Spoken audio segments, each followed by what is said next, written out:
जय हिंद बच्चों, मेरी हिंदी की कक्षा में आप सभी का स्वागत है। पाठ 1 चल रहा था हमारा। पिछली बार हमने पाठ 1 के प्रश्न उत्तर किए थे। इस बार हम रिक्त स्थान करेंगे। प्रश्न 2 में है रिक्त स्थान। पंक्तियाँ पूरी करो। आप सभी अपनी अपनी कॉपी में पेंसिल से सुंदर सुंदर अक्षरों में लिखेंगे। मैं बताती जाऊंगी और आपको लिखना है। ये पंक्तियाँ पूरी करो। इसमें दो लाइनें हैं, 2 पॉइंट हैं।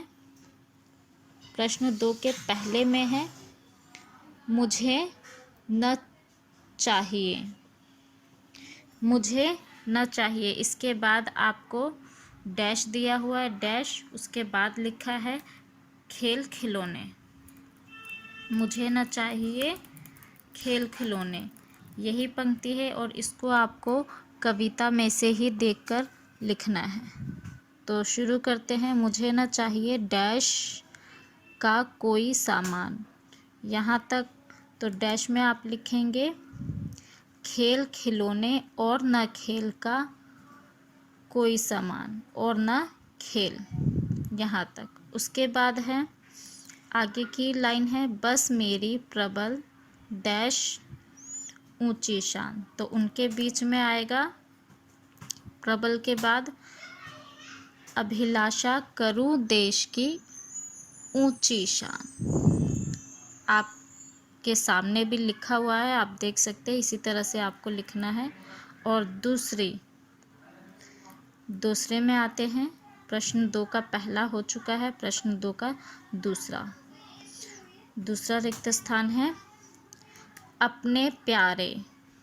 इसके बाद है डैश, फिर सदा गुणगान। तो उनके बीच में आएगा महान देश का करता हूँ, महान देश का करता हूँ, बीच में लिखेंगे।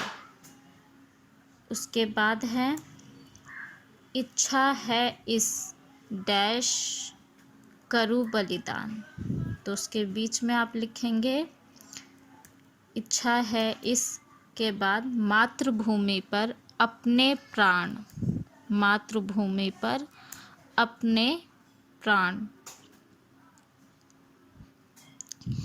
यही आपको खाली स्थान करना है अपनी कॉपी में और इस कविता को आपको याद भी करना है और सुंदर सुंदर अक्षर में आपको लिखना है।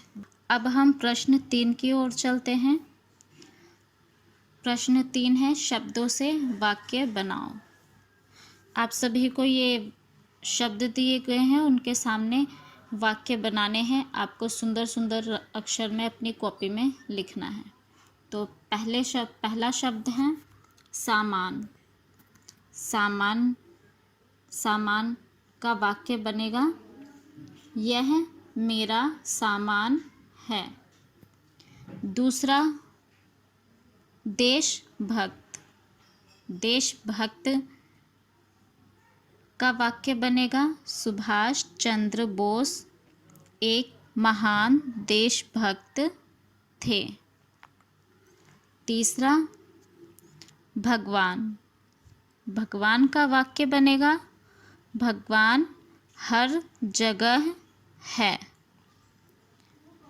चौथा कामना।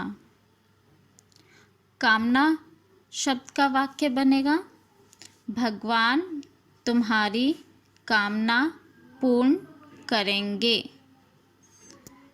पांचवा शब्द है बलिदान।